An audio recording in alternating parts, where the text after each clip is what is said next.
Selamat, alhamdulillah kita menang. Dan kita menang itu ada orang yang menarik tabungannya, yang menjual motornya, yang mengiurkan gajiannya untuk kita kampanye. Jadi tolong, kalimat saya terakhirnya mau ancaman, jangan macam-macam kan berhadapan sama gua gitu. Dia salamin saya, jaga bareng-bareng.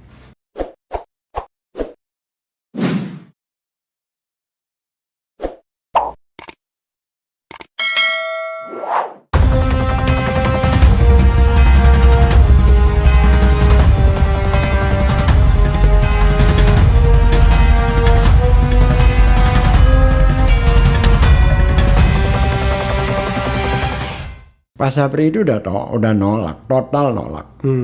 Terus saya dengan teman-teman di sana, saya katakan ini Pak Sapri, mohon maaf, kita datang bukan meminta Bapak jadi gubernur. Jadi apa kalau bukan gubernur? Bukan, terlalu kecil Pak. Bapak pernah jadi wakil menteri dan berhasil, Bapak pernah menjadi pangdam dan berhasil, Bapak menjadi pengusaha, Bapak berhasil. Apa yang kalian minta? Kami minta Bapak menyelamatkan bangsa ini, Pak. Baru dia sejauh itu. Kasih analisanya, baru dia mau muncul. Tapi waktu itu dia tidak sempat deklarasi kan? Deklarasi. Sebagai calon? Deklarasi sebagai calon. Oke. Karena kita yakin sekali Gerindra dan PKS, Demokrat akan mendukung Pak Sapri. Yang kemudian berubah. Rakornas Gerindra menyalonkan Sandi. Oke. Karena kader sendiri ya dianggap kan? Yang saat itu Sandi surveinya masih berapa, dan kita meyakini kalau Pak Sapri itu kan 98 kan dia keren sekali kan. Iya. Banyak penggemar dia. Ibu-ibu lah. Ibu-ibu yang lain. Iya. Jadi suasananya seperti itulah kira-kira. Artinya beginilah bahwa Ahok itu kalah bukan oleh Anies, bukan oleh FPI, bukan oleh persoalan-persoalan lain. Ahok kalah oleh dirinya dan pendukungnya. Oke. Itu yang membuat dia kalah. Dirinya sendiri. Sering out of context, offside lah ya. Offside. Dirinya sendiri. Dan pendukungnya yang juga tidak punya nalar dalam mengkampanyekannya, hantam kromo aja. Jadi banyak kalangan Islam yang di tengah, yang tadinya tidak A tidak B, ngambil posisi berlawanan karena merasakan tersinggungan kan. Yang tadinya bersikap moderat tiba-tiba mengeras, jadi marah karena merasa tersinggung dengan kalimat-kalimat silogisme yang seperti itu. Itu blunder politiknya ya. Blunder politiknya. Menurut Anda. Oke, tadi kita bicara soal kelemahan Anies. Ada lagi kelemahan lain yang Anda lihat? Terlalu bersih. Terlalu bersih, benar. Serius. Kalau putih ya dia. Kenapa Anda bilang terlalu bersih? Semua yang di sampingnya miskin semua. Termasuk TGUPP itu ya? Maksudnya terlalu bersih kan bagus ya. Iya. Tapi kan karena dengan cara seperti itu, akhirnya kan orang-orang, ya kita di institusi lawannya lah ya. Iya. Akhirnya kan tidak mendapatkan apa-apa dalam percaturan politik. Tidak mendapatkan benefit apa-apa dengan mendukung Anies. Iya. Beda sama yang satunya ya mungkin. Saya nggak tahu yang satunya. Yang satunya itu maksudnya di provinsi di ibu kota negara Korea Selatan atau apa? Gini ya, saya kasih contoh satu hal ya. Ini yang menarik. Ini saya ceritakan berulang-ulang. Tingkat keberhasilan Anies itu banyak, tapi kan pendukungnya dikit. Beda dengan Ahok kan. Yang dikerjakan sedikit, pendukungnya banyak. Terus ada ini teman-teman yang dianggap dekat dengan Anies nih. Iya. Ngobrol bareng 5-6 orang waktu itu. Butuh dananya berapa? Kurang lebih 170 juta per bulan. Terus udah jalanin, nggak ada dananya bang. Kagak ada. Saya nanya, ada nggak sih di luar kita yang lebih dekat pada Anies di luar kita? Nggak ada bang, ini aja. Segini nyari duit 170 juta kagak dapet, padahal lo ngelola duit 87 triliun dana DKI, kita kagak bisa. Ngeblok nih. Sejauh itu gitu loh. Tingkat keparahannya. Jadi memang benar-benar tidak ada yang diberikan kesempatan untuk main.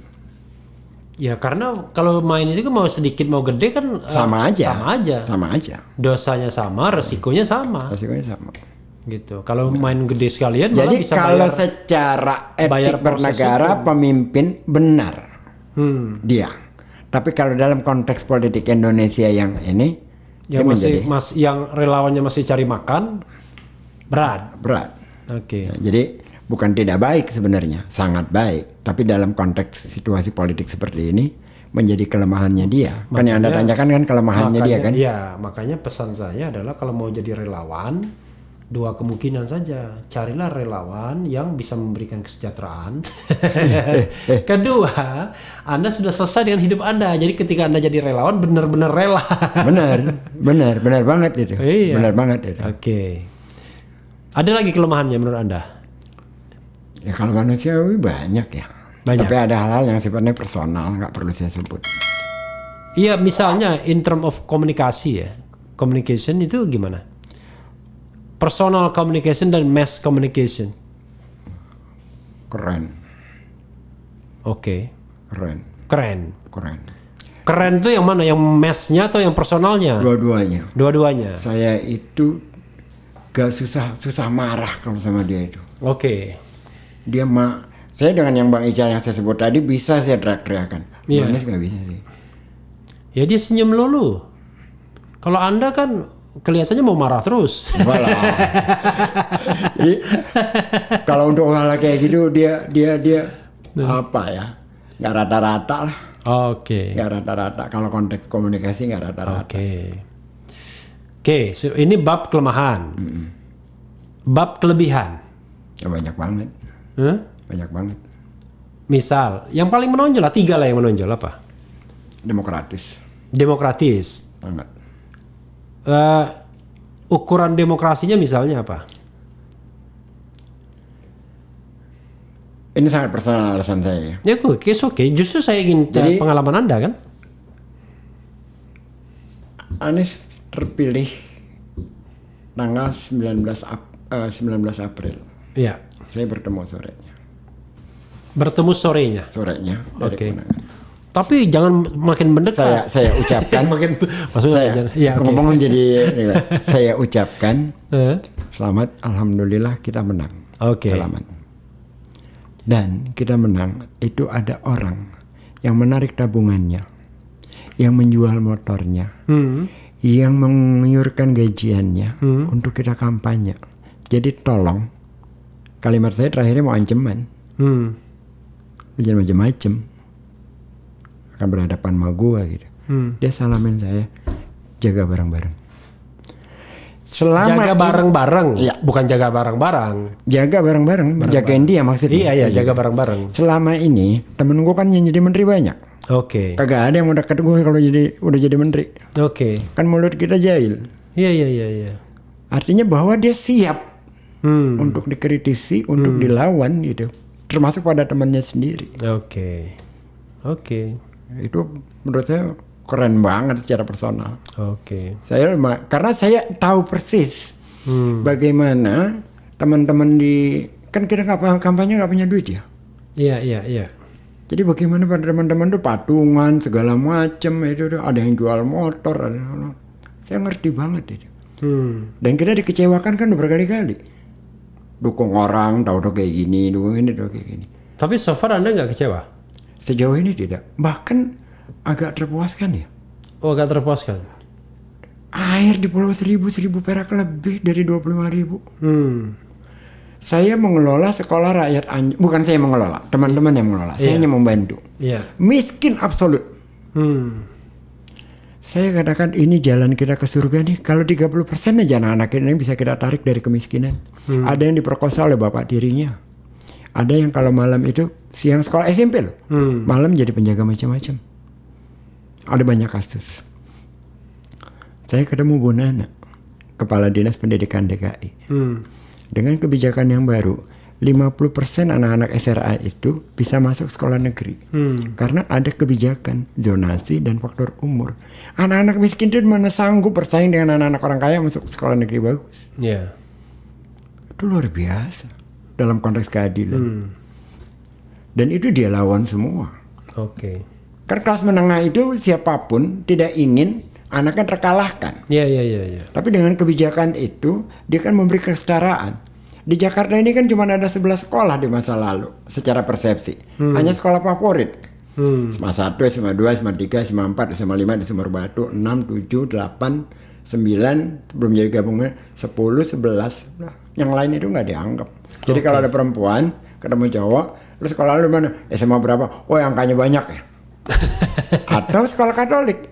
Oke. Tarakanita gitu. Tarakanita, Kanisius, yang gitu-gitu. Oke. Jadi tapi bukan dalam konteks mutu ya. Iya. Ini dalam Keren. Gitu. Iya. Di Jakarta itu seperti itu. Kemudian kepada mutu, semakin hari sekolah-sekolah itu semakin berjarak dari kalangan masyarakat miskin karena kan mereka pakai rankingnya ketat. Iya. Nah dengan ranking itu yang masyarakat miskin nggak dapat kesempatan. Tapi biayanya setiap sekolah semua sama, nggak ada yang beda. Nah dengan kebijakan ini tidak ada lagi sekarang. Nanti akan rasakan 5-10 tahun. Saya langsung, wah kok hormat ini. Sekarang kan tidak ada lagi kelas-kelas begitu kan? Nggak ada lagi. Kalau dulu kan ada mereka semacam badan hukum mandiri dulu kan, pendidikan itu. Sekarang nggak. Nanti akan semua sama semua dan ini akan dirasakan mungkin 5-10 tahun yang akan datang. Ya mestinya zonasasi ya, zonanisasi. Zonanisasi. Jadi kalau misalnya sini ya sekolahnya di depan sana. Dan dia melawan pendukungnya sendiri. Oke. Yang ngamuk itu kan pendukungnya sendiri banyak banget. Soalnya anak saya ada sekolah depan sini kan bagus kan, yang depan pom bensin Jalan Panjang. Tapi pilihnya Kebayoran Baru. Yang penting lokasinya Kebayoran Baru, nggak mau dia Jalan Panjang Kebonjeruk. Padahal bagi kita ya sama aja. Sama aja sekolah di mana kan sama aja. Oke lah ya. Oke, apalagi menurut Anda kelebihannya? Tadi kan personal ya. Apalagi? Dia berani ngambil keputusan dan dia bertanggungjawabkan. Misalnya yang paling krusial apa? Felix Xiao diundang, bukan dia yang ngambil keputusan, menanggung resiko apa yang dilakukan anak buahnya. Ya, Oke. Anak buahnya. Yang banyak sih ya, tapi yang saya ingat yang waktu itu Felix Xiao diundang. Ya. Di balai kota. Ya. Dia katakan sudah diundang, sudah jalanin. Ketika lagi rame-ramenya isu tentang HTI. Oke. Dan dia ambil tanggung jawab itu. Oke. Dia berani. Tidak dia marahin. Ya karena kan Anies kan persepsinya juga kanan kan. Tetapi kan pada saat itu kan dia pengen persepsinya terhadap dia itu tidak seperti apa yang dikatakan. Yang ngomong Anies kanan itu nggak kenal Anies. Saya kenal. Enggak, maksudnya orang-orang yang ngomong di luar sana. Iya. Anies ditaruh di kanan, nggak kenal Anies gitu. Kalau orang yang kenal Anies secara jelas, nggak mungkin ya orang ada di kanan banget, nggak mungkin. Nggak mungkin kanan luar. Ya, nggak mungkin. Sama aja seperti Prabowo nggak mungkin di kanan. Iya, nggak mungkin gitu. Tiba-tiba jadi kanan selama Pilpres ya. Allahu Akbar. Ya. Nah itu yang membuat kita menjadi sangat tidak menarik terhadap Pilpres itu kan. Satu lagi ya. Saya kemarin ketemu penduduk Kampung Bayam JIS itu Jakarta International Stadium itu. Saya datang ke Huntara itu. Nggak diurusin katanya sama Pemprov DKI. Siapa bilang? Buktinya mereka belum ada hunian penggantinya. Sebagian sudah, bahkan ada yang saya temuin ada 2. Yang sebagian sudah, yang sebagian belum karena masih bermasalah. Permintaannya terlalu banyak. Kenapa? Ya kadang-kadang ada juga orang yang mencari kesempatan di dalam kebaikan yang dilakukan Pemprov kan. Secara tanah kan banyak juga yang banyak, tidak semua.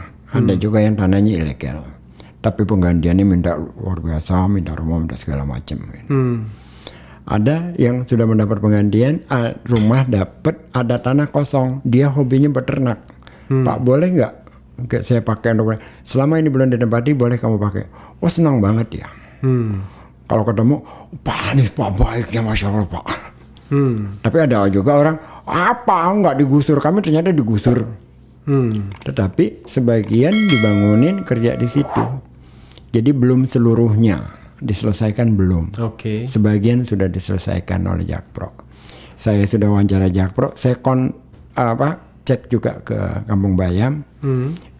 Sudah sedang dibangun untuk perumahan yang mereka yang sebagian, yang lainnya lagi tetap dipindahkan. Ada juga yang masih belum puas karena minta harganya terlalu berlebihan. Emang nggak gampang sih urusan kayak nanti gitu. saya sampaikan. Soalnya kemarin kebetulan saya lagi main ke sana. Bahkan orangnya itu besok mau ke sini mohon maaf nih hanya ngambil bekas-bekas WC saya. Dan saya ganti kloset gitu-gitu. Waktu saya bilang, loh kalau cuma yang bekas begitu saya ada banyak tuh, ada 4 unit. Oh ya oke, kita ambil. Oh sampai begitunya ya, memang karena memang hunian sementara kan, huntara kan mereka itu. Jadi memang ya nggak mungkin juga memuaskan semua orang. Iya. Kita saya paham lah problemnya Jakpro ngelola itu. Iya. Nggak usah jauh-jauh ya. Jangankan itu. Asongan di Ancol aja ribetnya minta ampun. Kita mau kasih gerobak, kita rapiin agar Asongan itu menjadi destinasi wisata seperti di Phuket. Iya. Phuket kan Asongannya jadi destinasi. Iya. Susah lo diatur. Mereka cari keuntungan yang dekat. Oke. Kartunya dikasih ke orang, dia pinjemin ke orang segala macam. Kan nggak bisa kita atur jadi, karena orangnya ganti-ganti melulu. Kalau kita bertindak keras, lapor ke gubernur. Gubernur bilang, Jakarta untuk semua. Perhatikanlah orang-orang miskin itu. Ya lu yang di atas kagak tahu, kita yang di bawah pegal ngadepin kayak gini. Hal kayak gitulah. Oke. Saya harus berpikir soal harapan kan. Anda kalau misalnya boleh memilih ya kan, tanpa mempertimbangkan presidensial threshold dan lain sebagainya, Anda pasti firm dong memilih Anies ya. Kalau misalnya Anda mau memilih Anies, menurut Anda siapa pasangan yang paling cocok sama Anies? Saya nggak berani bicara itu. Enggak berani. Saya tidak mewakili siapapun. Terus ada jabatan komisaris Ancol yang kagak boleh terkait-kaitkan dengan itu. Ini kan karena soalnya personal aja pilihan, bukan kampanye ya. Iya. Saya nggak punya hak bicara itu. Oke, tapi kan saya tidak tanya Anda sebagai komisaris Ancol. Bukan. Tapi saya tanya sebagai aktivis. Sebagai aktivis, tetapi kan apa yang saya katakan seolah-olah dikesankan itulah pilihan Anies. Oke, and that's okay. Enggak, saya bicara mengenai soal Anda sebagai aktivis dan saya kaitkan dengan demokrasi. Iya. Kalau saya kan jelas bahwa dalam berdemokrasi itu Anda harus buka keran partisipasi. Iya. Setelah masuk, maka yang namanya prinsip good governance, clean government itu harus dijalankan. Betul. Termasuk juga bagaimana kita menciptakan pemilu yang jujur dan adil. Betul. Kan, jurdil sebagai bagian dari good governance. Tapi kan ini masalahnya kerannya kan tertutup. Bahkan hampir dalam istilah saya pesta di antara istana saja. Anda nggak mengupayakan apa-apa untuk menjebol semua ini? Kan sudah terwakili oleh Profesor Dr. Refli Harun, lebih pintar dari gua urusan kayak gitu. Kan itu kan cuma ngomong doang. Kan kita kan Anda sudah lakukan ke Mahkamah Konstitusi.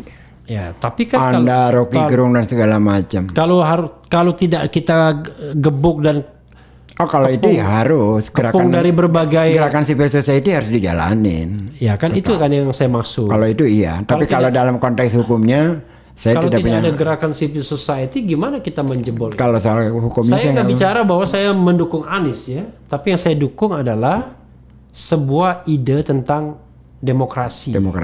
Ya sama kan? Lah. Jadi fair election, ya kan, free election. Jadi jangan sampai kemudian nanti pilpresnya etok-etok atau orang Jawa, pura-pura. Betul. Jadi diciptakan dua calon boneka di antara oligarki. Dan siapapun yang menang, ya semua dapat bagian. Ya kan? Semua senang. Tapi dalam batas oligarki itu. Dalam batas oligarki. Nggak menarik banget ya. Nggak menarik banget. Padahal cita-cita kita pilpres langsung itu adalah kita bisa milih orang. Berdarah-darah 98 itu untuk. Saya membayangkan, waduh, debat pilpres 2024 itu debat yang keren. Iya. Saya berharap Anies debat sama Ganjar, ya kan? Di situ ada juga Prabowo yang mau ikut lagi, silahkan aja hak dia kan. Benar. Kemudian Puan Maharani mau tes mental boleh juga, agar jangan merasa besar tapi tidak pernah teruji misalnya kan, berdebat boleh juga. Saya mau jahil tapi bukan. Boleh. Nggak jadi. Kemudian Megawati masih boleh nyalon. Nggak, karena kalau cuma masang baliho doang nggak perlu ngomong kan. Kenapa? Kalau cuma masang baliho doang kan nggak pernah ngomong kan. Perlu ngomong ke anggota DPR. Jadi Megawati mau nyalon juga boleh, karena dia masih punya hak untuk nyalon. Karena bahkan 1 periode jabatan pun belum pernah dia Belum pernah dia selesaikan. Paripurna kan tidak. Jadi dia masih dihitung 2 kali masa jabatan tuh. Ya, karena Kemudian karena tafsir saya kan setelah berarti setelah 5 tahun kan. ya, Siapa lagi? SBY sama Jokowi nggak boleh lah, ya boleh, kan? karena Karena udah itu 2 kan kali. sudah komitmen kita. Nah, JK juga termasuk nggak boleh. JK boleh untuk presiden. Kan dia baru wapres 2 kali. Bukan satu paket. Enggak. Jadi Nggak kalau satu paket. untuk wapres boleh, untuk presiden nggak boleh. Untuk wapres dia masih 2 kali lagi masih boleh. Bukan, dibalik Anda. Untuk wapres sudah nggak boleh, untuk presiden dia boleh. Iya, Ah, ah. iya. Untuk wapres dia nggak boleh. Untuk presiden masih 2 kali lagi, mau 3 kali lagi. Oh, jadi tidak satu paket ya? Nggak satu paket. Oke. Oke. Jadi siapa tahu ternyata jago-jago tua itu turun juga. Iya. Melihat peluang ini kan, Peluangnya ada. peluangnya ada kan, gitu. Nah, kan enak kita lihat, wah etalasenya kan, perdebatan jago tua, jago muda kan, kayak permainan bulu tangkis aja. Kita mengalami itu 2004. 2004 5 calon.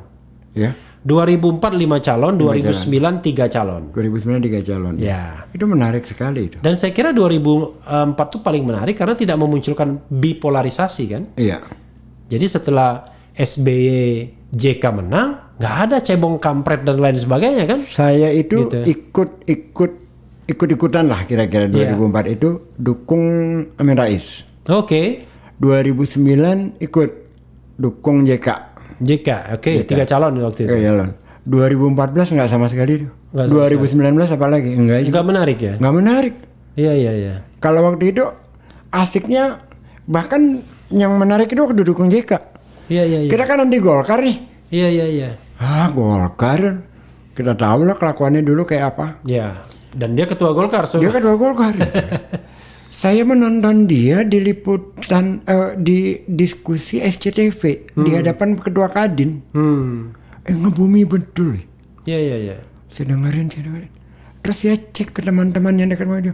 Diceritakanlah bagaimana perannya dia di Aceh, bagaimana perannya dia di konflik di Maluku, di mana-mana. Ya. Tidak seperti apa yang kita ketahui tentang JK. Ya, waktu itu di depan Kadin itu sempat ditanya oleh istri Pompida Hidayatullah. Ya, tentang sepatunya. Tuh Anda dari mana itu? Nih, JK. Ya. Mereknya kan JK kalau nggak salah JK ya? Collection. JK Collection ya, gitu. Itu yang membuat saya jadi nggak pernah saya bertemu JK sama sekali. Hanya lewat itu aja. Terus saya cari pemahaman tentang JK itu siapa. Ya sudah, masuk dalam rombongan. Oke. Karena Tapi kita Anda, punya pilihan kan, ada karena Anda termasuk pemilih yang cerdas. Pemilih yang cerdas itu maksudnya pemilih yang menentukan pilihan setelah mempertimbangkan kandidat. Kalau pemilih umumnya kan pokoknya berdasarkan fanatisme. pokoknya ya kan. Nah itu rusak ketika masuk 2014. Iya. Nggak menarik sama sekali. 2019 tambah tidak menarik. Tambah tidak menarik. Gitu ya, ibarat pertandingan. Bahkan ketika 2014 sebelumnya Anies ikut konvensi Demokrat. Ya. Saya ikut dukung.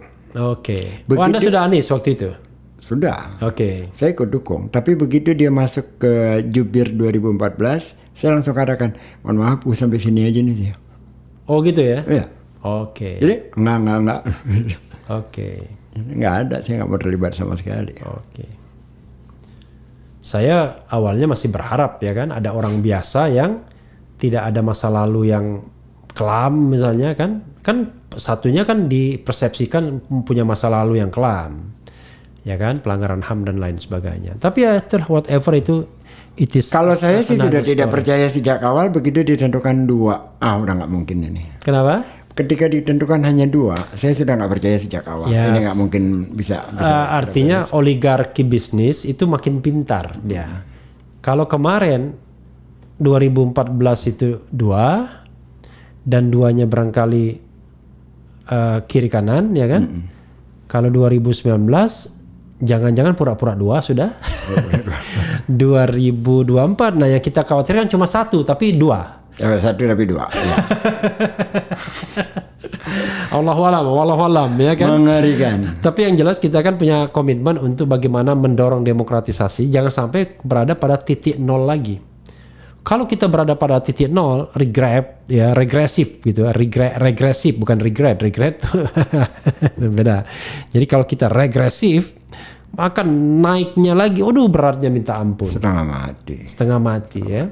Apalagi kalau misalnya aparatur bersenjata sudah main balik lagi ke politik praktis, waduh tambah berat lagi. Betul. Nyuruh mereka, tolong dong Pak balik ke barak apa-apa, itu beratnya minta ampun sudah.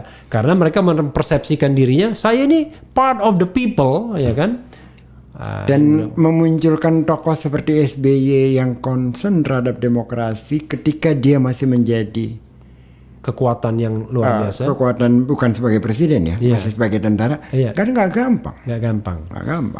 Karena bagusnya SBY itu adalah jenderal yang tidak bangga dengan kejeneralannya. Karena jenderalnya kehormatan soalnya.